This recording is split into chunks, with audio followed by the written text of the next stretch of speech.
Hello students, अभी तक हमारे 2-3 लेक्चर्स हो चुके हैं एटॉमिक स्ट्रक्चर पे। हमने सब शेल्स पढ़ा, शेल्स पढ़ा, नंबर ऑफ इलेक्ट्रॉन्स हम कैसे ऑर्बिटल्स में हम काउंट कर सकते हैं, क्वांटम नंबर्स हमने डिटेल में पढ़ा। अब फिर लास्ट लेक्चर हमारा क्या था, डी ब्रॉगली इक्वेशंस को डिराइव करना कि how de Broglie came to a conclusion that lambda is equals to h upon P.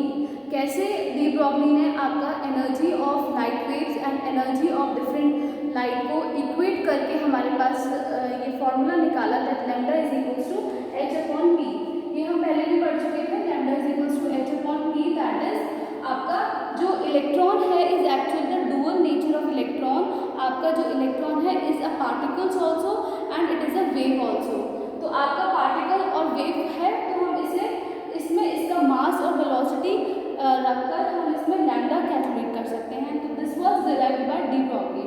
तो डी ब्रॉगली ने हमें ये बता दिया कि electron is not a particle but it exhibit the both nature, that is particle also and wave nature also. तो आज का हमारा टॉपिक है verification of dual character of electron. हमारे पास एक आइडिया तो आ चुका था कि इलेक्ट्रॉन आपका डुअल नेचर में एग्जिस्ट करता है, it behaves as a particle also and a wave also. But अब हम इसको वेरीफाई कैसे करेंगे? वेरीफाई का मतलब है we should have a experimental conclusion that it is a electron also and a wave also. तो वेरीफाई करने के लिए हमारे पास एक्सपेरिमेंट्स हमने कंडक्ट करे। पहला है हमारा पार्टिकल नेचर। पार्टिकल नेचर का मतलब है कि अगर आप इलेक्ट्रॉन बीम को स्ट्राइक कर रहे हो किसी स्क्रीन पे, if you are striking electron beam, if you are striking electron beam on any screen, screen usually हम कौन सी लेते हैं, जिंक सल्फाइड की ZnS स्क्रीन होगी आपकी। अगर आप इलेक्ट्रॉन बीम्स को स्ट्राइक करोगे किसी स्क्रीन पे तो आपको सिर्फ one spot, a single spot of electron will be observed. If a electron beam is striking on a screen of ZnS and you are observing a single spot of electron, will conclude that electron is of particle nature. इसको हम बोलते हैं scintillation effect. इसको हम क्या बोलते हैं, scintillation effect. When electron beams gives a single spot that determines the particle nature of electron. Wave nature को हमें एक्सपेरिमेंटल डेटा हमें बताया, Davisson and Germer experiment, Davisson and Germer experiment, इन्होंने एक्सपेरिमेंट बनाया। फिजिक्स में हम इसको और ज़्यादा बहुत ज़्यादा एक्सप्लेन में पढ़ते हैं जब डिफ्रैक्शन ऑफ लाइट पढ़ते हैं। Diffraction of light that means diffraction of photons, जब हम उसकी स्टडी करते हैं दैट इज डिफ्रैक्शन। तो बेसिक इसमें क्या पढ़ रहे हैं हम, diffraction of any wave particle, of any wave particle. जब हम डिफ्रैक्शन पढ़ रहे हैं किसी वेव पार्टिकल के बारे में तो वही चीज़ हमने किसमें अप्लाई करी, इलेक्ट्रॉन्स में, कि डिफ्रैक्शन अगर हम इलेक्ट्रॉन बीम का कराएंगे, अगर ये आपका कोई भी इलेक्ट्रोड, ये आपका क्या है, इलेक्ट्रोड है, इलेक्ट्रोड आपका यहाँ से आपके इलेक्ट्रॉन्स बीम इजेक्ट करेगा और यहाँ से आपका इलेक्ट्रॉन बीम डिफ्रैक्ट होना शुरू हो जाएगा फ्रॉम अ स्लिट। एक छोटा सा हम नैरो ओपनिंग रखेंगे that is known as slit. आपका स्लिट से आपका इलेक्ट्रॉन बीम डिफ्रैक्ट होगा और यहाँ पे आपका स्क्रीन लगा हुआ है, ये आपका डिफ्रैक्शन शो कर रहा है और डिफ्रैक्शन से आपको वेरियस यहाँ पे पैरामीटर्स मिल जाएंगे which is concluding that electron is also a wave particle. आपने जब डिफ्रैक्शन पढ़ा होगा यंग्स मॉडल्स में, फिजिक्स में, तो आप वहाँ पर भी सेम चीज़ ऐसे ही एक्सपेरिमेंट रखते हैं सेम तरीके से और वहाँ पे भी आपका इलेक्ट्रॉन बीम जाता है और वो हमें कंफर्म बताता है कि the patterns of these raise is actually the wave nature of electron. ये क्या है, आपका वेव नेचर ऑफ इलेक्ट्रॉन है। और दूसरी चीज एक्सरेज जो है आपका, एक्सरेज क्या है, आर एक्चुअली द इलेक्ट्रॉन्स। तो एक्सरेज भी आपका वेव नेचर शो करता है और आपका जब एक्सरेज का वेव नेचर है तो from this electromagnetic spectrum we can conclude that electron is also a wave nature particle. ये भी आपका मैटर वेव्स की तरह से एग्जिस्ट करता है. It is actually the matter wave. These are actually the matter wave. ठीक है, तो this is the verification of dual character of electron. हमने पार्टिकल नेचर भी वेरीफाई कर दिया और वेव नेचर भी वेरीफाई कर दिया that electron consist of both particle also and wave also. Thank you. Next topic है हमारा derivation of Bohr's orbit, Bohr's postulate of quantization of angular momentum from de Broglie equation. हमें क्या निकालना है, एक तो बोर्स पोस्टुलेट को हमें अप्लाई करना है एंगुलर मोमेंटम में और कौन सी इक्वेशन से हमें डिराइव करना है, डी ब्रॉगली इक्वेशन से. एंगुलर मोमेंटम आपका क्या होता है, आपने पढ़ा होगा एंगुलर मोमेंटम को डिनोट करते हैं एल से. तो angular momentum is equals to momentum into radius. ये आपने पढ़ा होगा, ये वेक्टर क्वांटिटी है. वेक्टर क्वांटिटी को हम किससे मल्टीप्लाई करेंगे, मोमेंटम से और आपका रेडियस से. आपने ये वेक्टर्स में पढ़ा होगा कि एंगुलर मोमेंटम अगर हमें कोई भी रोटेशनल हमें कोई पैरामीटर निकालना होता है तो हम उसका रेडियस से हमेशा मल्टीप्लाई करते हैं. तो angular momentum is equals to the momentum of a particle into the radius of that parameter. तो मोमेंटम क्या होता है आपका mv और ये आपका रेडियस. तो एंगुलर मोमेंटम का फॉर्मूला हमारे पास निकल के आता है mvr. बोर पोस्टुलेट हमें क्या बोलता है, अकॉर्डिंग टू बोर पोस्टुलेट हमें वही ऑर्बिट्स काउंट करनी है जो कि आपका h/2π के इंटीग्रल मल्टीपल में होगी. बोर पोस्टुलेट हमें ये बताता है we have to count only those certain circular orbits which have integral multiple of h/2π. Integral multiple का मतलब है n. आपका इंटीजर होना चाहिए, इंटीग्रल मल्टीपल को हम n से डिनोट करेंगे और आपका मल्टीपल किसका होना चाहिए, h/2π के. तो ये चीज़ हमारे बोर ऑर्बिट है, हमें वही सर्कुलर ऑर्बिट्स को ध्यान में देते हुए चलना है जो कि h/2π का इंटीग्रल मल्टीपल है. ये अगर हमारी आप अज्यूम करके चलते हैं, अगर ये हमारी सर्कुलर ऑर्बिटल है जहाँ पे इलेक्ट्रॉन का लोकेशन है, तो आपका इलेक्ट्रॉन क्या है, it is a matter wave. आपका वो वेव के नेचर में है, तो वो किस तरीके से होगा, इस तरीके से मूव कर रहा होगा in any orbital. In phase भी हो सकता है, आउट ऑफ द फेज भी हो सकता है. अगर इन फेज है तो आपका इस तरीके से होगा in phase with the circular orbits. तो आपका क्या है, nh/2π. nh/2π is equals to mvr. तो जो फॉर्मूला डिराइव होके आया है बोर पोस्टुलेट का, वो है आपका mvr is equals to nh/2π.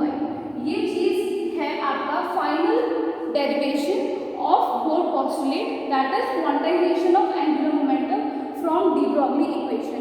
अब देखते हैं इन्होंने डिराइव कैसे किया इसको.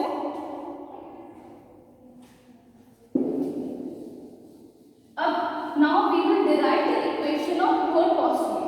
तो सबसे पहला फॉर्मूला हमारा क्या है, mvr is equals to nh/2π. अब ये देखिए, ये क्या है आपका circumference of a circle. This is actually what, circumference. Circumference आपका कितना होता है, 2πr. 2πr में आपका क्या है, 2πr is actual the electron path. ये आपका इलेक्ट्रॉन का पाथ है which is equals to lambda. वो आपका उसके वेवलेंथ के इक्वल है. तो 2πr is equals to n lambda. This is the first equation we can get from the circular orbits. 2πr is equals to n lambda. फिर हमें दूसरी equation लगानी है, de Broglie equation. De Broglie equation क्या है आपकी, lambda is equals to h/mv या फिर lambda is equals to h/p. कुछ भी लगा सकते हो आप अकॉर्डिंग टू द क्वेश्चन. आपको मोमेंटम दिया है या मास और वेलोसिटी दी है, तो सिंपली आप इसमें पुट कर दीजिए by putting second equation in first. Second equation को फर्स्ट में हम पुट करेंगे, लैम्डा की वैल्यू हम यहाँ पर पुट कर सकते हैं. तो 2πr is equals to n into h/mv. अब यहाँ पे आप इसको कैलकुलेट कर लीजिए तो आपका आ जाएगा, यहाँ पे कुछ कैंसिल आउट नहीं होगा हमारा. अब इसको हम सिंपल उस मैनर में लिख देंगे जिस मैनर में हमारी इक्वेशन थी, that is n into h/2π. ये नीचे आ जाएगा और यहाँ पे आपका आ जाएगा mvr. mvr क्या है आपका angular momentum, that is l. ये आपका क्या है angular momentum and this is actually the integral multiple of h/2π. तो हमारा फॉर्मूला डिराइव होकर आ चुका है बोर पोस्टुलेट का. mvr is equals to n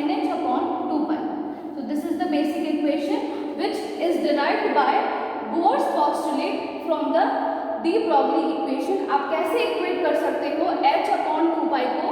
Now you can see this is a constant. ये आपका क्या है? Constant value है. It is fixed. तो आपका mass and velocity is somewhat related with the radius of the orbital. Mass and velocity is somewhat related with the radius of orbital. आपका radius जितना कम होगा वेलोसिटी उतनी ज़्यादा होगी. रेडियस कम का मतलब क्या है?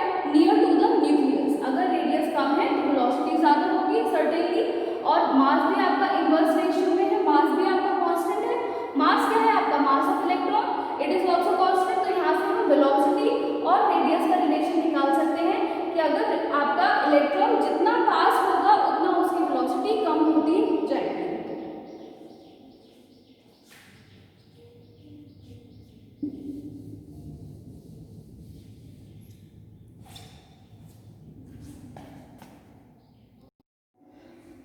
नेक्स्ट टॉपिक है हमारा, हमें डिफरेंस करना है between the matter waves and electromagnetic waves. Matter waves और इलेक्ट्रोमैग्नेटिक वेव्स में डिफरेंस क्या है? Because both are the waves. अगर इसमें डिफरेंस, मेजर डिफरेंसेस क्या है? इलेक्ट्रोमैग्नेटिक वेव्स आपको बताइए हम किसको बोलते हैं? This is actually the light spectra. This is actually the light spectra. जो हमें स्पेक्ट्रम लाइट से मिलता है, it is actually the moving photons. These are actually the moving photons. तो हमें स्पेक्ट्रा किस चीज़ का मिलता है? एक्सरेज हो सकते हैं आपका. इलेक्ट्रोमैग्नेटिक वेव्स कौन कौन सी हैं आपकी? इंफ्रारेड वेव्स हैं, अल्ट्रावायलेट वेव्स हैं, रेडियो वेव्स, गामा वेव्स. तो these are actually the electromagnetic wave spectra. तो इसमें आपके सारे फोटॉन्स होते हैं. और इसका जो मेजर डिफरेंस है, अब मैटर वेव्स क्या है? Actually the electron waves. तो इसमें आपके इलेक्ट्रॉन्स होंगे, इसमें आपके फोटॉन्स होंगे. तो इलेक्ट्रॉन्स में क्या क्या, अब इसमें मेजर डिफरेंस क्या है आपका? तो electromagnetic waves are emitted from sun. तो ये सन इसका क्या है? सोर्स है. The source of electromagnetic waves is actually the sun.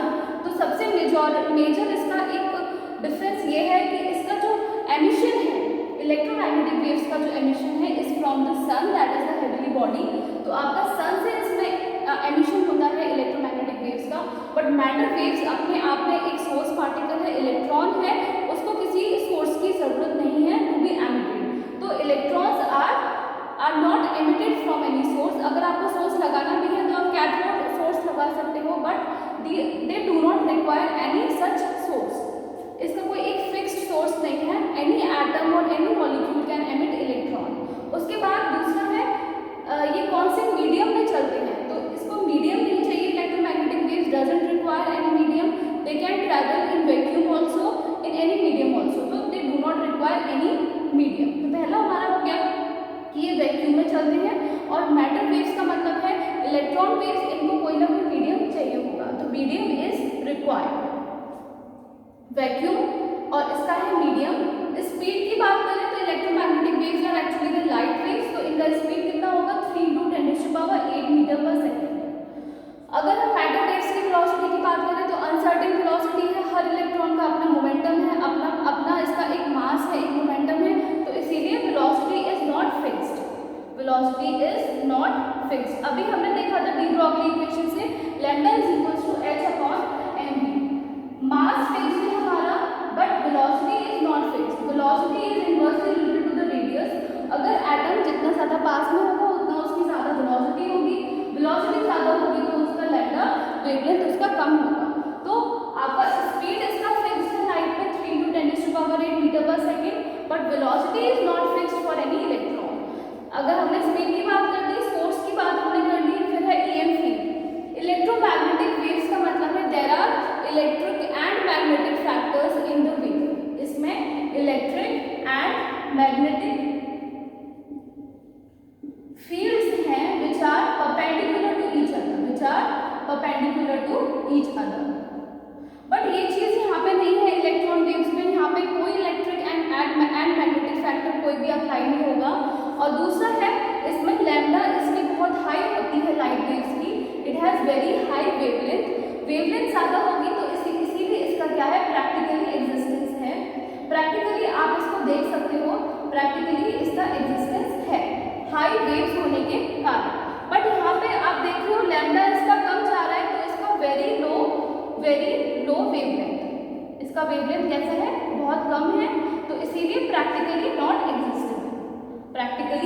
Not एग्जिस्टेबल।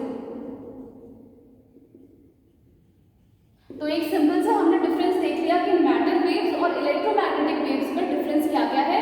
Magnetic waves आपका सिंपल लाइट वेव्स है, तो लाइट की सारी प्रॉपर्टीज लग जाएंगी उसमें, मगर जो एक जो वेव का जो फॉर्मूला है, जो मेन फॉर्मूला है, वो दोनों में ही अप्लाई होगा।